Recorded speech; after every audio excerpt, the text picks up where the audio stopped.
Kichwa cha somo, andika kushughulika na maneno. Bwana Yesu asifiwe. Andika kushughulika na maneno. Kuna watu Mungu aliwabariki, kuna watu Mungu amewabariki, kuna watu shetani anajua kabisa yale ambayo mmeyabeba kwenye maisha yenu, destiny, vitu ambavyo mmevibeba kwenye maisha yenu, vitu ambavyo vinatakiwa vitokee mwaka wa 2026. Shetani anaenda kuwahi kwenye lango la mwisho, kinywa. Anaenda kuwahi kwenye maneno. Anajua maneno utakayoyazungumza, maneno utakayoyatamka ndio yatakayoamua nini kitokee. Kile kitabu cha Mathayo sura ya 12, Mathayo sura ya 12 mstari wa 36 mpaka mstari wa 37, anasema, basi nawaambia, kila neno lisilo maana watakalolinena wanadamu, watatoa hesabu ya neno hilo siku ya hukumu. Watatoa hesabu ya neno hilo siku ya hukumu. Kila neno watakalolinena wanadamu lisilo na maana. Haleluya! Kila neno watakalolinena wanadamu lisilo na maana watatoa hesabu siku ya hukumu. Na tulizungumza hapa, nikawa nawaambia hivi, mahakamani mbinguni kuna mahakama ya mbingu. Wangapi mnakumbuka hilo somo? Nilifundisha hapa nikasema mahakamani kuna mahakama ya mbingu, ambayo hii mahakama huwa inaamua mambo yote yanayoendelea. Kwa hiyo unapoona siku ya hukumu, usifikiri siku ya hukumu ni siku utakayokufa peke yake. Kuna hukumu zingine zinazoendelea kwenye maisha ya mtu siku baada ya siku. Kwa unaposikia kwa maana yule mshitaki wetu Ibilisi, si kama umenielewa? Yule mshitaki wetu Ibilisi kama simba ngurumaye anatafuta mtu ili ammeze. Unatafutwa kunaswa kwa maneno yako, unatafutwa kunaswa kwa maneno ya kinywa chako, kwa sababu ya mahakama. Kwa utakaponena kitu chochote ambacho kiko kinyume na yale ambayo Mungu amesema, au yale ambayo yalitakiwa kutokea kwenye maisha yako, Ibilisi anawahi, na anapowahi kwenye hilo eneo anafunga. Ule mstari wa 37 inasema hivi, kwa kuwa kwa maneno yako utahesabiwa haki na kwa maneno yako utahukumiwa. Did you get what I just said? Umeelewa kitu nimesema? Kwa maneno yako utahesabiwa haki na kwa maneno yako utahukumiwa. Ina maana Ibilisi anaweza kukuinda maeneo yote akakukosa, anakuja kukusubiri kwenye final gate, lango la mwisho, maneno. Now, sio kitu Mungu alichoniambia nishughulikie wakati ananifundisha. Alichoniambia nishughulikie, aliniambia nishughulikie kwa habari ya maneno ambayo yamenenwa juu ya maisha yako. Jesus help us. Yesu tusaidie. Yesu tusaidie. Yesu tusaidie. Maneno ambayo yamenenwa juu ya maisha yako, maneno ambayo yamezungumzwa juu ya maisha yako. Kwa lugha nyingine ni kwamba maneno yote ambayo yametamkwa kwa habari ya maisha yako. Watu hawajui nguvu ya maneno. Watu hawajui nguvu ya maneno. Wanafikiri maneno ni kitu cha kawaida tu, ile tu kwamba Mungu amekupa kinywa, una uwezo wa kuongea. Nisikilize, it is beyond that. Unapoanza kutafakari maneno moyoni mwako, kuna namna yanazungumza katika ulimwengu wa kiroho. Unapoenda kuandika maneno mahali fulani, it is another way of releasing. Ni namna nyingine ya kuachilia maneno ambayo yanatoka moyoni mwako. Sio kama unanielewa? It is another way of releasing words. Ni namna nyingine ya kuachilia maneno yanayotoka moyoni mwako. So unaposema maneno, unapotafakari maneno na unapoandika maneno katika ulimwengu wa kiroho, haya maneno yana nguvu sana. Yana nguvu sana. Jezebel aliweza kumkimbiza nabii wa Mungu anayeitwa Elia kwa kutumia maneno. Hakumpiga kwa kutumia upanga, wala hakumkimbiza ili amuue. Haleluya. Alisumbuliwa na Jezebel. Jezebel aliongea maneno tu. Nisikilize, maandiko hayasemi ya kwamba lilitumika jeshi. halikutumika jeshi. Yezebel aliachilia maneno tu ya kwamba sikiliza, na miungu wanifanyie hivi kama nisipokukata kichwa chako. Nisikilize, maneno they are very powerful. Maneno yana nguvu kupita unavyoweza kufikiria. Narudia, maneno yana nguvu kupita unavyoweza kufikiria. Yesu alihukumiwa kwa sababu ya maneno. I don't know if you know this, ya kwamba Yesu alishitakiwa kwa maneno, hakushitakiwa kwa ushahidi. Hapakuwa na ushahidi wowote, yaani kilichoachiliwa ni maneno, kwamba huyu mtu walimshitaki kwa maneno, amekuwa na lagai watu, anasema yeye ni mfalme wa Wayahudi, na kwa maneno yao wakapiga kelele zao kwa pamoja, wakasema asurubishwe, na akasurubishwa kwa sababu ya maneno. Hapakuwa na ushahidi, maneno. Did you hear what I just said? Now, yako mambo ambayo Mungu amenisemesha nikusemeshe, baadhi ya mambo ambayo huyajui au ambayo hukuwahi kudhani ya kuwa yana nguvu, ambayo huwa yana uwezo wa kusimama kwenye maisha ya mtu kwa sababu ya maneno. Mambo ambayo huyajui au pengine haudhani ya kwamba yana nguvu na huwa yanasimama kwa sababu ya maneno. Jambo la kwanza, maneno ndio yanayoamua hatima zetu. I hope unaelewa ya kwamba hatima iko kwenye jina, imefungwa kwenye jina. Kwa hiyo mtu anapokuita akasema jina lako utaitwa matatizo, si umenielewa? Neno matatizo sio jina, ni neno. It is a word, like umepewa jina.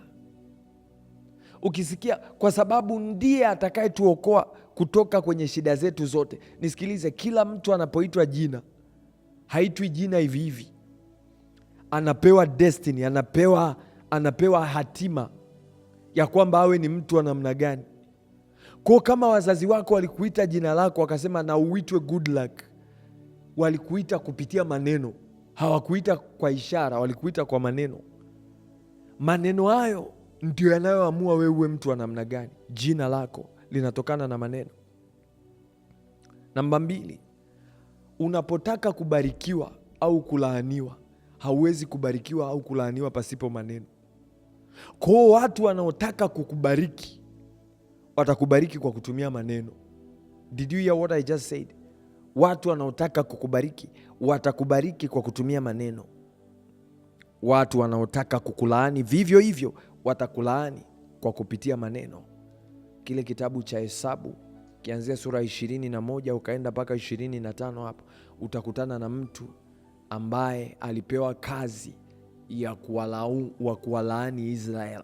Alikuwa anawalaani kwa kutumia nini? Maneno. Kwa hiyo maneno huwa yanatumika kubariki na kulaani. Yaani unapobarikiwa, unaposema awe mtu mkubwa kuliko ndugu zake wote, ni maneno ndio yanayoachiliwa. Did you get what I'm saying? Yaani kinywa huwa kinatumika kulaani, kinywa huwa kinatumika kubariki. Kwa hiyo utabarikiwa kwa maneno na utalaaniwa kwa maneno. Hivi ni vitu watu wengi hawavijui. That's why they use their words carelessly. Wanayatumia maneno yao ovyo ovyo kwa sababu hawajui nguvu iliyoko ndani ya maneno.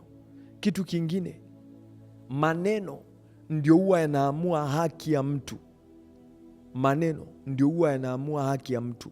Kwa lugha nyingine ni kwamba mnapomchagua kiongozi, sawa, mnapomaliza kumchagua huyu kiongozi, anaenda kuapa kwa kutumia maneno. Mnapokuwa mahakamani, kesi zinaendeshwa, wanaendesha kesi kwa maneno. Sio kama unanielewa? Yaani maneno yanayozungumzwa pale ndio yanayoamua mtu aende jela au asiende jela, mtu awe huru au asiwe huru, ni maneno. Sio kama umenielewa? Kitu cha mwisho kabisa ambacho kimenishangaza, na wakati Mungu ananionyesha hiki kitu nimeshangaa. I can tell you, nimeshangaa sana. Maneno yana nguvu kiasi hiki, nikashangaa sana.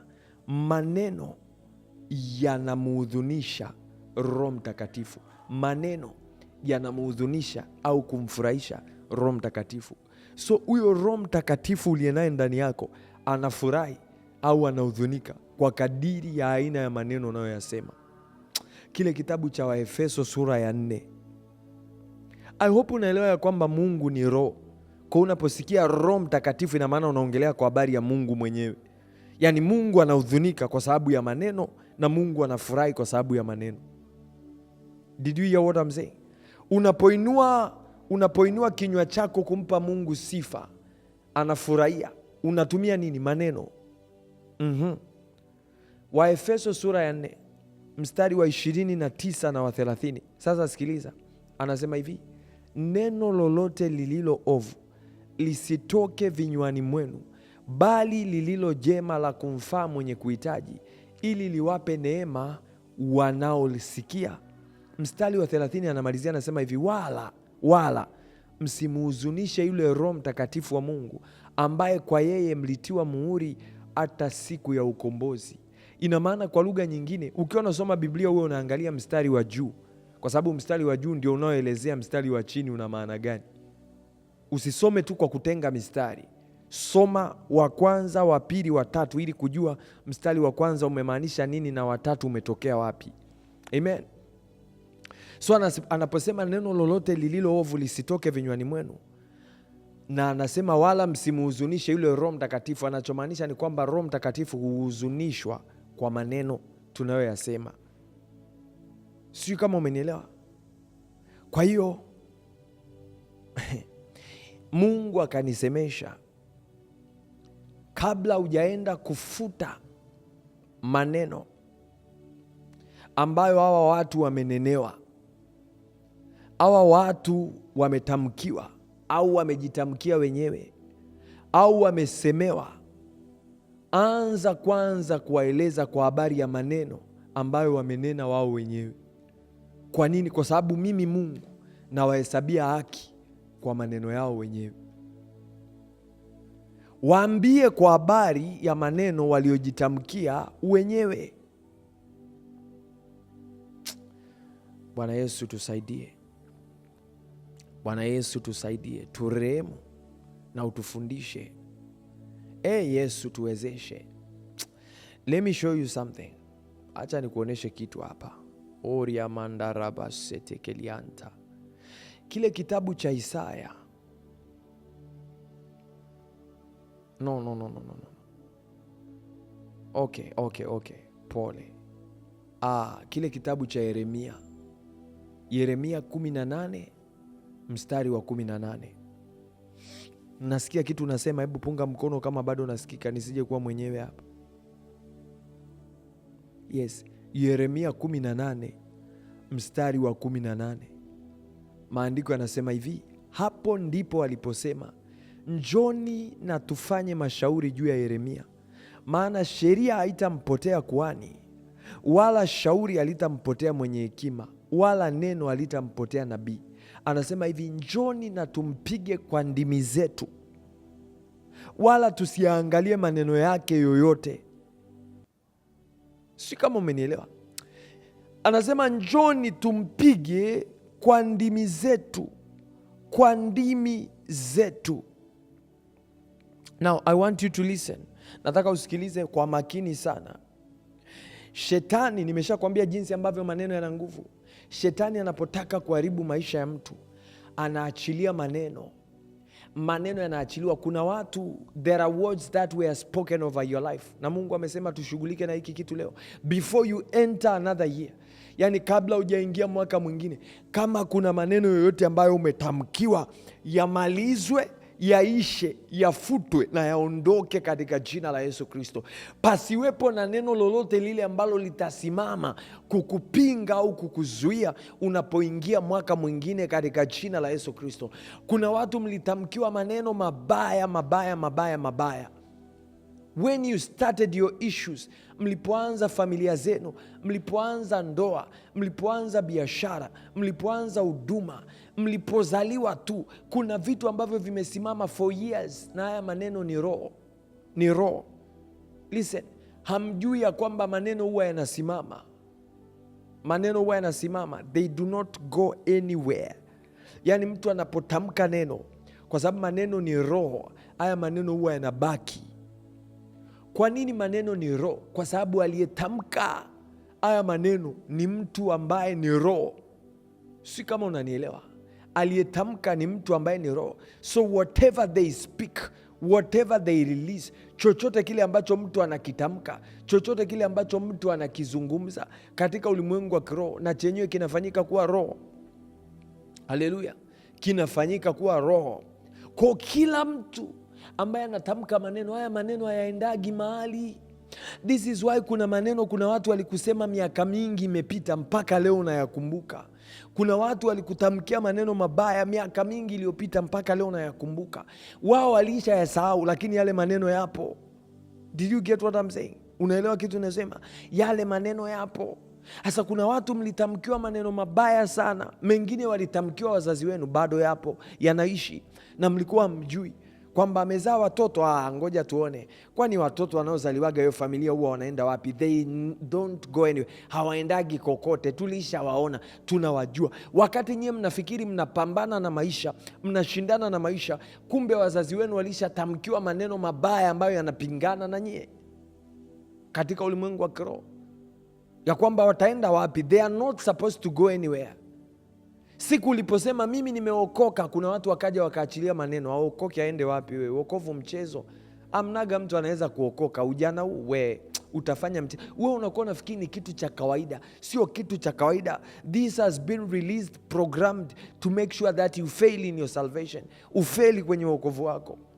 Kwa wakati unafikiria ni kitu tu cha kawaida, wanasema jamani watu wana maneno. Listen, watu hawana maneno tu, ni maneno ambayo ni roho, yanasimama kwa ajili ya kuua, kuharibu na kuchinja.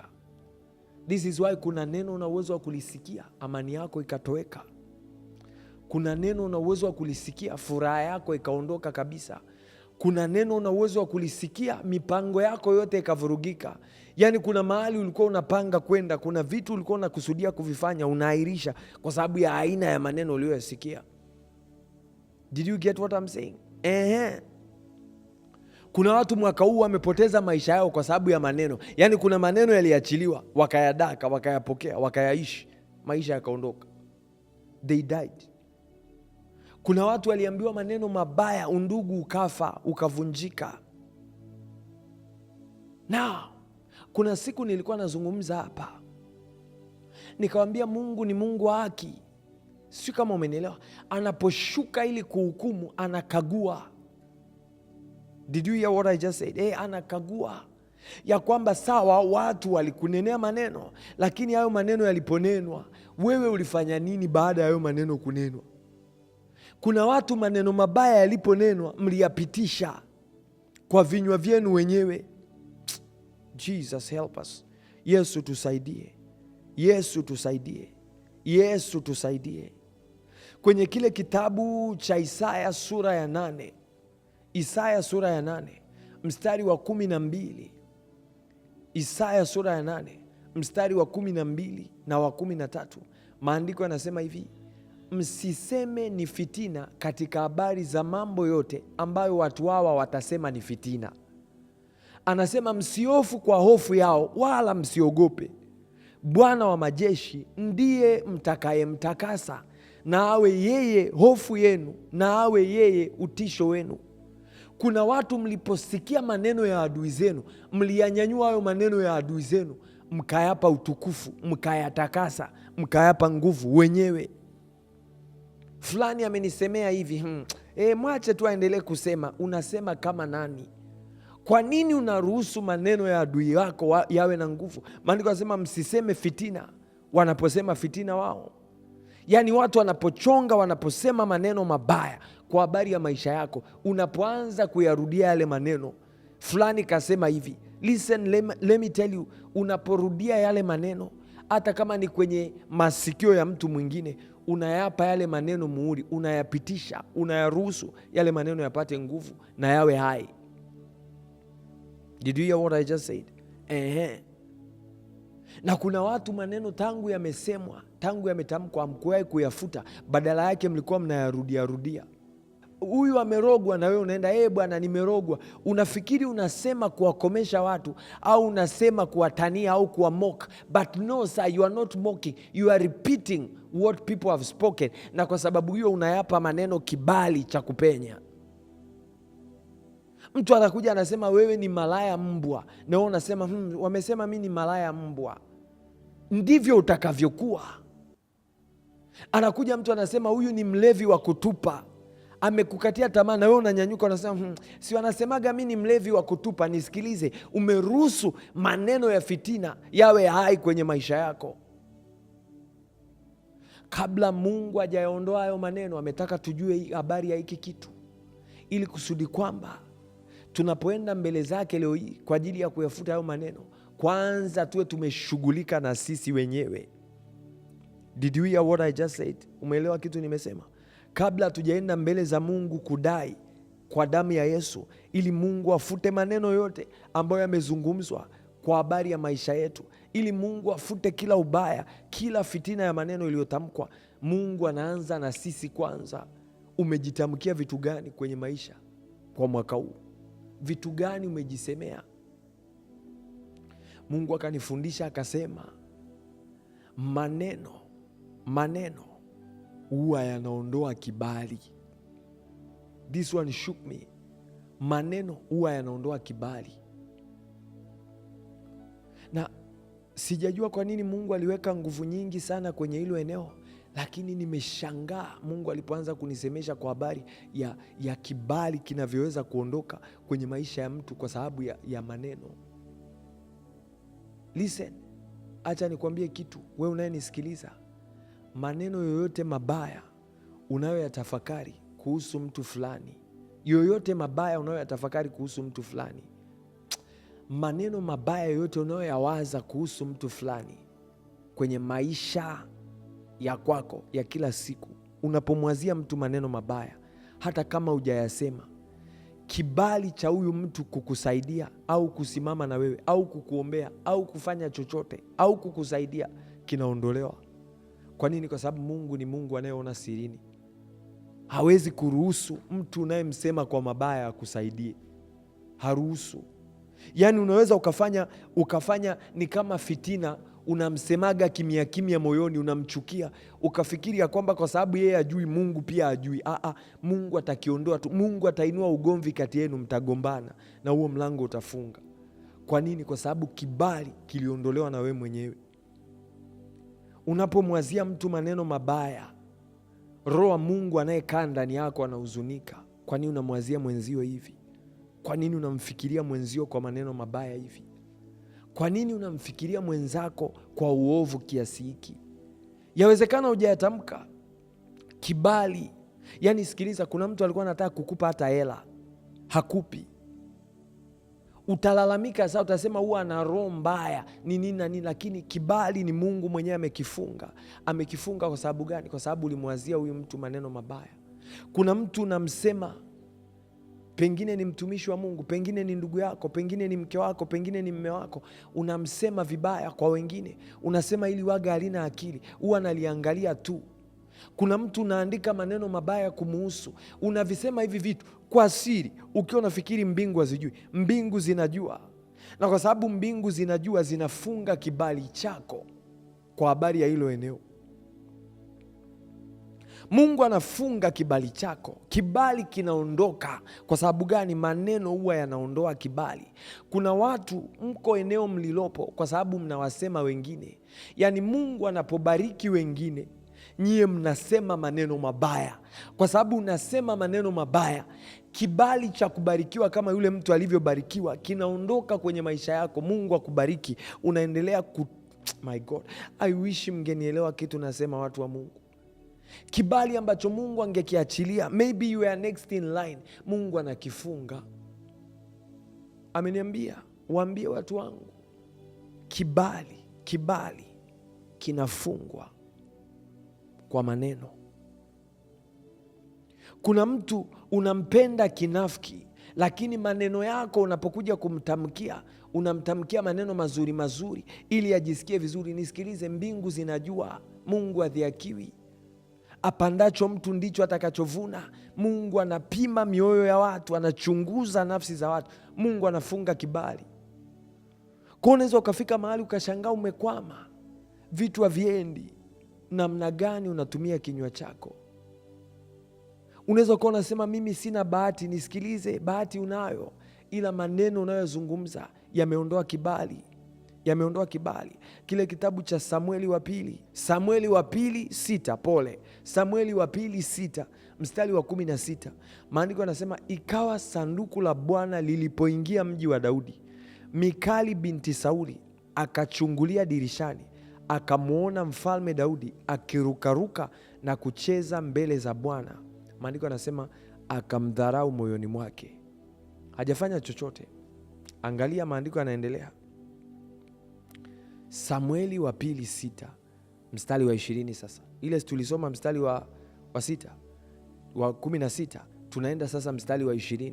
Maandiko yanasema ndipo Daudi akarudi ili awabarikie watu wa nyumbani mwake. Sikiliza, kitu unapoanza kukiwaza moyoni, kuna provocation fulani, kuna kama msukumo fulani hivi ambao utatoka tu kutoka moyoni mwako kuja kwenye kinywa chako ili umkere mtu, ili umwambie maneno mabaya. Haumwambii maneno mabaya kwa sababu umeyakusudia tu kwenye mdomo wako, ila ni kwa sababu moyoni mwako kwanza ulianza kumdharau huyu mtu. Moyoni mwako kuna namna ulikuwa unafikiri. Maandiko yanasema ndipo Daudi akarudi ili awabarikie watu wa nyumbani mwake, ikiwepo mke wake.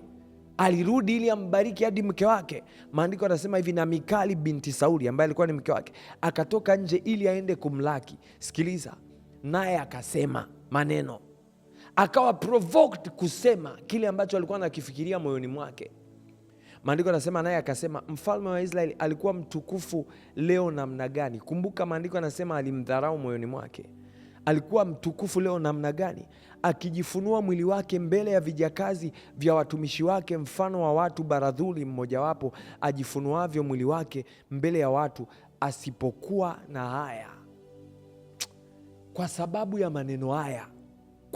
ya maneno haya, ukienda kusoma kwenye ile mstari wa 23, sura hii ya 6 mstari wa 23, maandiko yanasema hivi, basi Mikali binti Sauli hakuwa na mtoto hata siku ya kufa kwake. Mungu akafunga tumbo lake.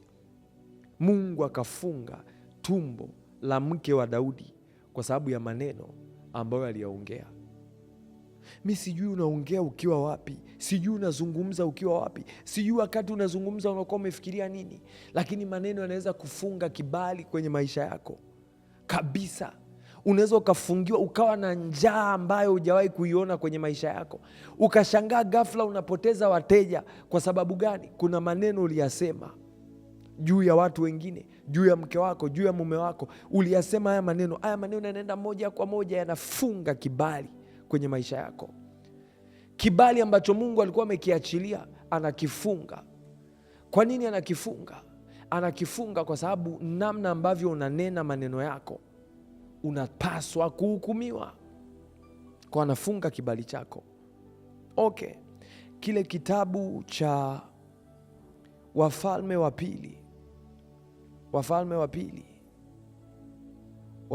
pili sura ya 7 mstari wa 1 na wa 2, alafu tutaruka tutaenda mstari wa 17. Wafalme wa pili sura ya 7. Wafalme wa pili sura ya 7. Tusaidie Roho Mtakatifu. Ela baraba shante korianda radaba sataka uraba sataka raba shantaliada eraba sataka lianta. Turemu Yesu, turemu, tusamee Mungu, tusamee. Wafalme wa pili sura ya 7 mstari wa 1 nitaenda mpaka mstari wa 2. Maandiko yanasema, Elisha akasema, lisikieni neno la Bwana. Bwana asema hivi, kesho panapo saa hii kipimo cha unga mzuri kitauzwa kwa shekeli, na vipimo 2 vya shairi kwa shekeli, langoni pa Samaria. Mstari wa 2 unasema, basi yule akida ambaye mfalme alikuwa akitegemea mkono wake akamjibu yule mtu wa Mungu ambaye ni Elisha, akasema, tazama. Akasema, ni maneno haya anasema, tazama, kama Bwana angefanya madirisha mbinguni, je, jambo hili lingewezekana? Elisha akamjibu huyu mtu akamwambia, angalia, wewe utaliona kwa macho yako, lakini hutakula. Kibali cha huyu mtu ambaye mfalme alikuwa amemwamini, si kama umenielewa? Yaani amepewa nafasi na mfalme, kibali chake kikafungwa saa hiyo hiyo. Kwa nini? Kwa sababu hakuamini neno la Mungu. Badala yake akaachilia kinywa chake na kulidharau neno la Mungu, kusema hilo neno haliwezekani. Angeweza kukaa nalo kimya moyoni mwake, kwa sababu hata maandiko yanatuambia Tomaso alikuwa aamini kama Yesu amefufuka. Si kama umenielewa? Lakini angalau hakusema chochote, alikaa kimya. Alikaa kimya. Alipoulizwa, Tomaso, vipi inakuwaje? Akasema, mimi mpaka nione ndio nitaamini. Angeweza kuongea maneno mengine akazungumza Tomaso akasema, unajua nini, Yesu kwa namna alivyopigwa hawezi kufufuka. Angeweza kusema maneno ya namna hiyo, akasema mimi naamini, ila mpaka nione. Na kwa nini alisema hivyo? Alisema hivyo kwa sababu alimwambia amefufuka. Akasema amefufuka kweli, mpaka nione. You see, ukienda kusoma kwenye hicho kitabu cha Wafalme sura hiyo ya 7 mstari wa 17, maandiko yanasema hivi, naye mfalme akamweka yule akida, yule aliyesema haya mambo hayawezekani, ambaye alitegemea mkono wake awasimamie watu langoni. Mungu yule mfalme akamchukua yule akida akaenda kumweka mlangoni ili asimamie watu. Maandiko yanasema hivi, na watu wakamkanyaga langoni akafa, kama alivyosema yule mtu wa Mungu aliyenena hapo mfalme alipomshukia. Nisikilize, mi sijali Mungu anataka kukuinua kiasi gani mwakani. Mungu ajali nani na nani watakupa favor, watakupa baraka mwakani. Mungu ajali nani na nani watakupandisha cheo mwakani. Kama kuna maneno mabaya ambayo umejizungumzia au umezungumza juu ya maisha yako, tusipoyashughulikia leo, mwakani maneno yale uliyoyasema yatasababisha uende chini. Did you hear what I just said? Maneno yale uliyojisemea mwenyewe, yale uliyojitamkia yatahakikisha unaenda chini, unaanguka na unafutwa kwenye uso wa nchi. Maneno yale uliyojitamkia kwamba mimi sitakaa niweze, mimi sioni kama kuna mwanga au nuru yoyote. Nisikilize, maneno hayo uliyojitamkia ndio maneno yatakayo kuangusha. Lakini Mungu alivyokuwa wa rehema akasema niseme na watoto wake, waambie ya kwamba kabla hatujafuta maneno, kabla hatujazungumza maneno, kabla hatujaomba Mungu atufutie maneno ya adui zetu moja. Hakikisha hawa watu wanajua kwa habari ya maneno yao wenyewe kwanza, ili kusudi kwamba washughulike na maneno ya kwao wenyewe, wao wenyewe. Kwenye kile kitabu cha Mwanzo sura ya 37 mstari wa 3, ndugu wa Yusufu walimchukia Yusufu, wakawa wanamsema kwa maneno. Kadiri wanamsema kwa maneno, wanampa kibali kwa baba yake. Yaani kadiri wanamfitini, wanampa kibali kwa baba yake. Wao wanazidi kumchukia na wanamsema maneno, yeye anazidi kupata kibali kwa baba yake. Yaani moyo wa baba unazidi kumpenda Yusufu kwa sababu wao wanamchukia. Nisikilize, mimi sijui umeongea vitu vingapi kuhusu marafiki zako, sijui umesema vitu vingapi kuhusu mume wako, sijui umesema vitu vingapi kuhusu mke wako, sijui umesema vitu vingapi kuhusu wazazi wako, sijui umesema vitu vingapi kuhusu watu wengine wanaofanikiwa. Kuna wengine maskini ya Mungu hata uwajui, unawaonaga tu mtandaoni, lakini maneno ambayo umeisha sema, kwa sababu tu mijadala inaendelea, umeishaandika. Kuna watu hapa mmekomenti kila sehemu na mnafikiri ya kwamba hizo komenti zenu sio maneno, yani hayatambuliki katika ulimwengu wa kiroho. Let me shock you. Mungu ni Mungu anayekaa sirini na anaona vitu vyote vya sirini. Kuna watu mmeshajifungia hapa milango kwa miaka mingi wenyewe, kwa maneno yenu wenyewe. Mnafikiri mkiwalaani wengine na nyie mmebarikiwa. Nisikilize, maandiko yanasema nitamlaani yoyote atakayekulaani na yoyote atakayekubariki nitambariki. Nisikilize, hujui watu nao walaani wana maagano na Mungu yupi? Did you hear what I just said? Haujui watu nao watakia mabaya kwa kinywa chako, Mungu wao ni Mungu wa namna gani? Ile tu kwamba mtu umpendi. Nisikilize, kuna watu unawaona wako mtandaoni wamevaa uchiuchi, lakini Mungu wao ni Mungu mwenye maagano na wazazi wao. Unapowalaani, si kama umenielewa? Mungu anakulaani. Hakulaani kwa sababu wako uchi, anakulaani kwa sababu ya maagano alionayo na wazazi wao, ya kwamba yoyote atakaye laani uzao wao Mungu atamlaani pia. Mungu anatunza agano lake. We unawaona watu tu mtandaoni, you speak bad of them, unatukana, unaenda unachangia mada, unasema ujui agano lililopo kati ya hao watu au wazazi wao au watu wao. Kuna wengine wanapitishwa kwenye vipindi vigumu, wako mtaani kwenu hapo hapo, unawaona, umekuwa wa kwanza kusema maneno mabaya kwamba huyu naye yani amepauka sasa hivi ukimwona. Kuna wengine uliinuliwa ukasahau ya kwamba Mungu ndiye aliyekuinua. Badala ya kuwaonea wengine huruma, ukaanza kuwasema si aliona mimi sio nini, ngoja na yeye kimrambe, ngoja na yeye kimpate. Ukazungumza maneno mabaya. Nisikilizeni, Mungu wetu ni Mungu mwenye huruma. Wakati wengine wanapitia kwenye nyakati ngumu, moja kati ya kitu unachotakiwa kufanya wewe ni kuwatia moyo. Sema maneno mazuri kwa ajili yao, hata kama ni sirini. Sema maneno mazuri. Usitumie kinywa chako kusema maneno mabaya. Usitumie kinywa chako kusema maneno mabaya. Unajinyang'anya kibali ambacho Mungu amekupa. Kuna watu utawasema vibaya, my God. Unapowasema vibaya, Mungu anaenda kuchukua sehemu tu ya mapito ambayo hao watu Mungu amewapitisha, anakuja anayaangusha kwenye maisha yako. Kuna watu mmebarikiwa mwaka huu, mwakani Mungu amekusudia mabaya juu yenu. Kwa nini? Kwa sababu kuna maneno mliyasema mabaya juu ya watu. Usipoenda mbele za Mungu kuomba toba, nisikilize, hayo maneno hayaendi kokote. Now, I want us to go before God, kwa sababu Mungu anapofunua neno ni ili atusaidie, ni ili Mungu atusaidie, ni ili atusaidie. Hafunuagi neno ili kuhukumu. Maandiko yanasema kwa maana Mungu hakumtuma mwana ulimwenguni ili kuhukumu ulimwengu. Anasema alimtuma mwana ulimwenguni ili kwa huyo mwana ulimwengu upate kuokolewa. Na I hope unaelewa ya kwamba mwana ni neno. Ina maana Mungu anapolituma neno, anatuma ili kuokoa. I want us to go before God. Nataka kila mmoja usinyamaze, usifunge kinywa chako kokote uliko. Mimi sijui ulisema maneno gani. Nenda mbele za Mungu, omba toba. You don't need to unmute your microphone. Hauhitaji kusema mimi nikusikie. Omba toba wewe mwenyewe. Omba toba kwa ajili ya maneno mabaya uliotamkia watu na uliojitamkia wewe mwenyewe.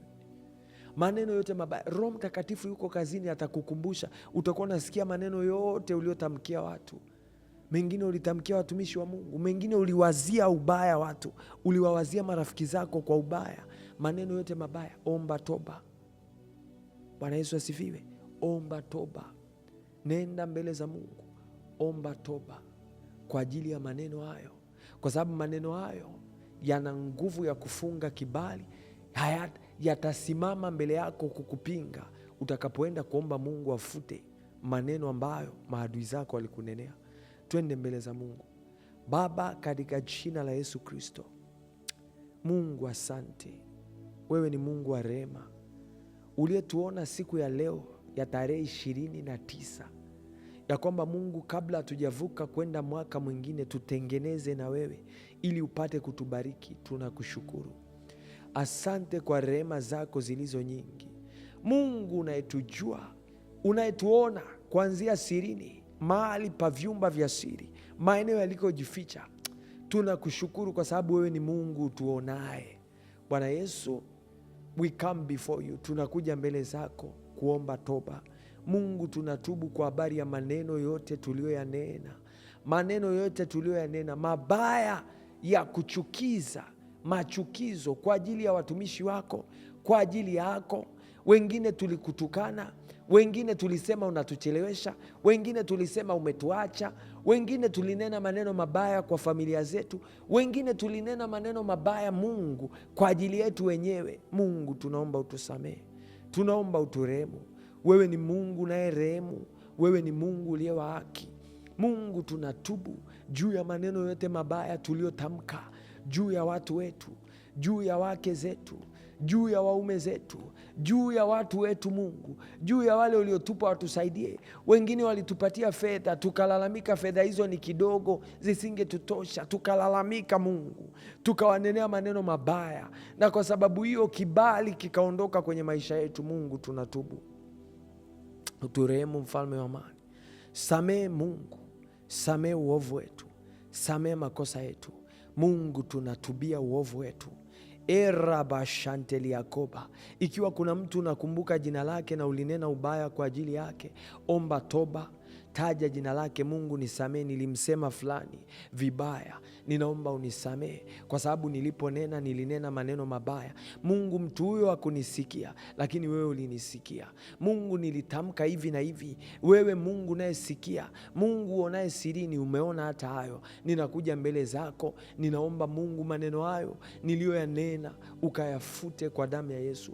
Yale niliyoyanena ukayafute kwa damu ya Yesu, yasipate uhalali wa kunihukumu mimi mwenyewe, kwa sababu neno lako limesema Mungu, kwa vinywa vyetu wenyewe tumefungwa, tumetegwa kwa maneno ya vinywa vyetu wenyewe. Mungu, katurehemu, Mungu katurehemu, Mungu katusamehe kwa sababu ya maneno ya vinywa vyetu, kwa sababu ya maneno ya vinywa vyetu, yale tuliyowatamkia wengine, mabaya tuliyoyasema yakaumiza wengine. Bwana, yamkini hawakutuambia, yamkini hawakusema, lakini wewe Mungu naye walipa watu haki yao. Tunaomba utusamehe kwa sababu ya maneno hayo, maneno ya vinywa vyetu, maneno ya vinywa vyetu, maneno ya vinywa vyetu, ambayo kwa hayo Mungu tumehesabiwa haki na kwa hayo Mungu tumehukumiwa. Mungu, tunatubu mbele zako kabla hatujaingia msimu mpya, kabla hatujaingia mwaka mpya. Tunaomba uturehemu, tunaomba utusamehe kwa sababu ya maneno yetu mabaya, kwa sababu ya maneno yetu maovu, kwa sababu ya maneno yetu yasiyofaa. Bwana Mungu, tusamehe, Mungu turehemu. Bwana Yesu, ninaomba rehema zako kwa ajili ya watoto wako, kwa ajili yetu, hawa watakaosikia leo na wale watakao kuja kusikia hata baada ya hapa, katika jina la Yesu. Mungu kasamehe kwa sababu umewafunulia kusikia haya. Mungu karehemu, ukafute kila neno tulilojitamkia, tulilotamkia wengine kwa habari ya maisha yao, kwa habari ya maisha yetu, maneno tuliyoyapitisha tukaruhusu shetani akapata nafasi, kwa sababu tulijitamkia wenyewe. Wengine tulisema hatutafanikiwa, wengine tulisema hatuoni njia, wengine tulisema hatuoni mwelekeo, wengine tulisema hakitafanikiwa, wengine tulisema tumeshindwa. Na kwa sababu hiyo Ibilisi akakamata maneno hayo, ameyachukua na kuyaleta kama mashtaka mbele zako. Mungu, tunatubia uovu huo, tunatubia kutokuamini kwetu. Samehe dhambi yetu, samehe uovu wetu. Mungu, ukapate kututakasa, ukapate kufuta, ukapate kuondoa kila namna ya shitaka, kila namna ya lawama inayosimama mbele zetu kwa ajili ya maneno yetu wenyewe. Mungu wetu na Baba yetu, kwa damu ya Yesu Kristo iliyomwagika pale msalabani kwa ajili ya ondoleo la dhambi, ukafute maneno hayo. Wengine tumepoteza vibali, wengine tumesababisha maumivu, wengine tumejiletea majeraha au kuletea watu wengine majeraha kwa sababu ya maneno yetu. Mungu kasamehe, Mungu karehemu, ukafute na kuondoa hayo yote katika jina na damu ya Yesu Kristo. Ukapate kututazama kwa upya, ukapate kuturejeshea kibali, ukapate kututakasa tena. Mungu, ukapate kutuangalia kwa wingi wa rehema zako katika jina la Yesu Kristo. Amen and amen. Now tunaenda sehemu ya pili. Yako maneno ambayo yalitamkwa kwa habari ya maisha yako, yako maneno ambayo yalinenwa ya kwamba usifanikiwe, ya kwamba chochote utakachokifanya. Kuna watu walienda kwa waganga wakatoa kafara, wakasema, wengine wamekuwa wanazungumza kwenye vyumba vya siri. Kwa sababu wewe umetubu, kwa sababu umegeuka, Mungu amekukubali na sasa amekuvika haki yake. Una uwezo wa kusimama, una uwezo wa kusimama mbele za Mungu na ukaomba na Mungu akakusikia. Kwa nini? Kwa sababu umetubu. Mungu asikii maombi ya yule ambaye ana mashtaka, anasikia maombi ya yule ambaye ameomba rehema. Anasema moyo uliovunjika na kupondeka hata udharau. Kile kitabu cha Isaya sura ya 8 mstari wa 10. Isaya sura ya 8 mstari wa 10. Maandiko yanasema hivi: fanyeni shauri pamoja, nalo litabatilika. Anasema semeni neno, lakini halitasimama, kwa maana Mungu yu pamoja nasi.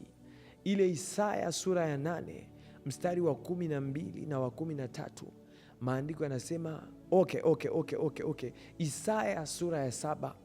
Isaya sura ya 7, Isaya sura ya 7 mstari wa 7, maandiko yanasema Bwana Mungu asema hivi, neno hili halitasimama wala halitakuwa. Now I want you to use these two scriptures. Nataka utumie haya maandiko mawili. Andiko la kwanza ni Isaya sura ya 8 mstari wa 10. Neno linasema fanyeni shauri pamoja, nalo litabatilika. Semeni neno, lakini halitasimama, kwa maana Mungu yu pamoja nasi. Yaani ile kwamba Mungu yuko pamoja na sisi. Kila neno ambalo limenenwa kinyume na maisha yako, kinyume na makusudi ya Mungu kwenye maisha yako, kwenye biashara yako, kwenye ndoa yako, kwenye kazi yako, kwenye familia yako, kwenye yale ambayo umeyakusudia kuyafanya, kila neno katika jina la Yesu Kristo litabatilika, na hilo neno halitasimama katika jina la Yesu Kristo aliye hai. Kwa nini? Kwa maana Mungu yu pamoja nasi. So tunakwenda mbele za Mungu kwa damu ya Yesu kufuta kila neno lililonenwa kwa ubaya na maadui zako. Haijalishi wamelinena miaka gani. Tunarudi, we throw back. Tunarudi tangu mwaka 1800 tangu uko ulipokuwepo, tangu mwaka 1800, kila neno lililowahi kunenwa juu yako, juu ya damu ambayo umeibeba. Neno la Mungu linasema Isaya 7:7, Bwana Mungu asema hivi, neno hili halitasimama wala halitakuwa. Nenda mbele za Mungu, futa kila neno. Bwana Yesu, katika jina lako takatifu, tunafuta kila neno lililotamkwa kwa kuwazwa, kwa kunenwa, kwa kutendwa, kwa kuandikwa. Tunalifuta kwa damu ya Yesu, tunalifuta kwa damu ya Yesu. Tangu sasa neno hilo halitasimama, neno hilo halitasimama, neno hilo halitasimama katika jina la Yesu Kristo. Katika jina la Yesu Kristo tunafuta maneno yote ya kushindwa, maneno yote ya laana yaliyoachiliwa, maneno yote ya kuzimu, maneno yote ya giza, katika jina la Yesu Kristo tunayafuta. Kuna wengine wamenenewa maneno mabaya kwa habari ya ndoa zao, kwa habari ya maisha yao, kwa habari ya uchumi wao. Tunayafuta kwa damu ya Yesu, tunayafuta kwa damu ya Yesu, tunayafuta kwa damu ya Yesu. Maneno mengine yamekuwa hai, yamesimama tangu mwaka 1800 kwa sababu ya ukoo na familia. Tunayafuta kwa damu ya Yesu Kristo, kwa damu ya Yesu Kristo. Eramasetekelia, neno hili halitasimama wala halitakuwa. Kila neno baya lililosemwa, lililonenwa juu ya maisha ya watoto wako, tunafuta kwa damu ya Yesu, tunafuta kwa damu ya Yesu. Waliosema hawatapata watoto, katika jina la Yesu tunafuta. Waliosema hawatafanikiwa, kwa jina la Yesu na kwa damu ya Yesu tunafuta maneno hayo. Kwa damu ya Yesu tunafuta kila neno la adui. Kwa damu ya Yesu tunafuta kila neno baya lililoandikwa, lililonenwa, lililotamkwa, lililotolewa sadaka, lililotolewa kafara. Andarabasketelia, tunaachilia damu ya Yesu. Maneno hayo tunayafuta, hayatasimama wala hayatakuwepo.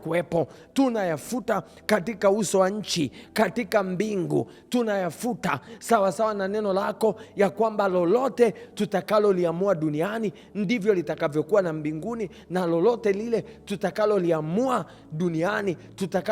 duniani ndivyo litakavyokuwa mbinguni katika jina la Yesu Kristo. Tunafuta maneno yote karabasete marimandarabasete. Neno lako linasema kila silaha itakayofanyika juu yako haitafanikiwa, na kila neno litakaloinuliwa, kila neno litakalotamkwa hatarabasete. Kila ulimi utakaoinuka utahukumu wewe kuwa mkosa. Kwa damu na jina la Yesu Kristo tunafuta kila neno, tunafuta kila neno la yule mwovu adui, kila neno ya kwamba atafukuzwa kazi, tunalifuta kwa damu ya Yesu. Ya kwamba huu ndio mwaka wake wa mwisho, tunalifuta kwa damu ya Yesu. Ya kwamba hataolewa, tunalifuta kwa damu ya Yesu. Ya kwamba hatapata mke, tunalifuta kwa damu ya Yesu Kristo. Ya kwamba hatainuka tangu sasa, tunafuta neno hilo kwa damu ya Yesu Kristo aliye hai. Tunafuta neno hilo kwa damu ya Yesu Kristo aliye hai.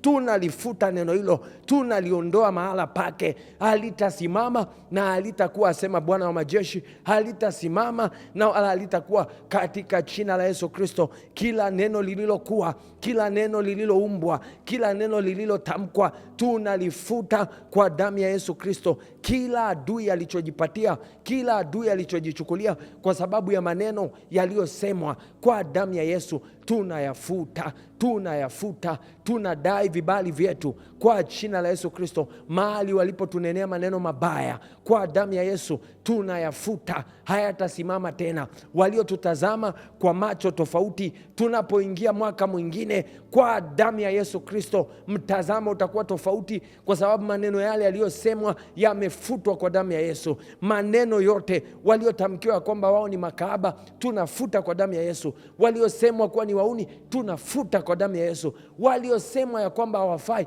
tunafuta kwa damu ya Yesu. Waliofungiwa milango kwa njia ya maneno ya namna yote ile, tunayafuta kwa damu ya Yesu Kristo. Maneno hayo hayatasimama, maneno hayo hayatakuwa tangu sasa, katika jina la Yesu Kristo.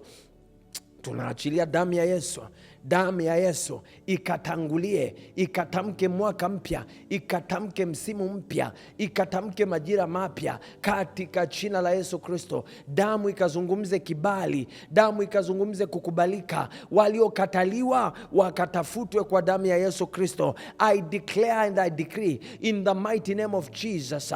Ninatangaza ya kwamba kila aliyefungiwa milango yako imefunguka tangu sasa kwa damu ya Yesu Kristo. Kila maneno yaliyoachiliwa mahali kokote kule, ili kuzima nyota yako, ili kuzima maisha yako, ili kuzima kibali chako, damu ya Yesu imepita na kufuta maneno hayo tangu sasa katika jina la Yesu Kristo. Mahali popote ulipotuma CV na hiyo CV ikakataliwa kwa sababu ya maneno mabaya, katika jina la Yesu Kristo tunayafuta maneno hayo. Utaleta ushuhuda kwa jina la Yesu Kristo, katika jina la Yesu Kristo. Mahali ambapo familia ziligombana, yaliachiliwa maneno ili watu hao wasipatane, tunafuta maneno hayo kwa damu ya Yesu Kristo. Father, we bless you and we thank you. Mungu tunakushukuru, asante kwa ajili ya uaminifu wako. Wewe ni mwema, wala hatuna Mungu mwingine ila wewe. Tunakurudishia sifa Mungu, kalitukuze neno lako. Watoto wako wanapoingia mwaka mwingine, Mfalme ukawainue, Mungu kajitukuze, Mungu kawabariki, katika jina na damu ya Yesu Kristo, katika jina na damu ya Yesu Kristo. Walioandikiwa kufa kwa maneno, tunayafuta maneno hayo. Wataingia mwaka mpya na kuona ushindi kwa damu ya Yesu Kristo, katika jina la Yesu Kristo. Bwana Yesu, asante kwa kuwaleta mahali hapa, asante kwa kutukomboa, asante kwa kutufanikisha, asante kwa kutupa mwanga, asante kwa kutupa nuru, asante umelituma neno lako nalo limetuponya, katika jina la Yesu Kristo. Ninatamka baraka za mwaka mpya. Wewe Mungu uliyewalinda, uliyewafundisha mwaka huu wote, ukawasaidie katika jina la Yesu Kristo, katika jina la Yesu Kristo, katika jina la Yesu Kristo. Kwa damu yako Mungu wakanenewe mema kwa damu ya Yesu Kristo. Kila wanapoenda wakafanyike kuwa shuhuda kwa sababu ya damu ya Yesu Kristo iwatakasayo, katika jina la Yesu Kristo. Asante kwa ajili ya ibada zote. Mungu umekuwa nasi tangu Januari hata leo. Huu ni mwezi Disemba. Umekuwa mwaminifu, umetupa neno lako siku kwa siku, wala ukutuacha. Mungu umetuponya, umetusaidia. Tunakushukuru, tunarudisha sifa, heshima na utukufu kwako katika jina la Yesu Kristo. Mungu tunakubariki, tunasema asante. Libarikiwe jina lako, iinuliwe heshima yako, maana wewe peke yako umestahili. Katika jina na damu ya Yesu Kristo tumeomba, amen and amen. Celebrate God. Mshangilie Mungu mahali popote uliko. O rama sendele baliagada, maana tuna Mungu mwingine ila wewe, uliyetuvusha. Tunakushukuru, tunakutukuza, maana wewe ni Mungu. Asante kwa wema wako, asante kwa rehema zako. Thank you Jesus, thank you Father, we bless you katika jina la Yesu Kristo. Amen and amen. Amen.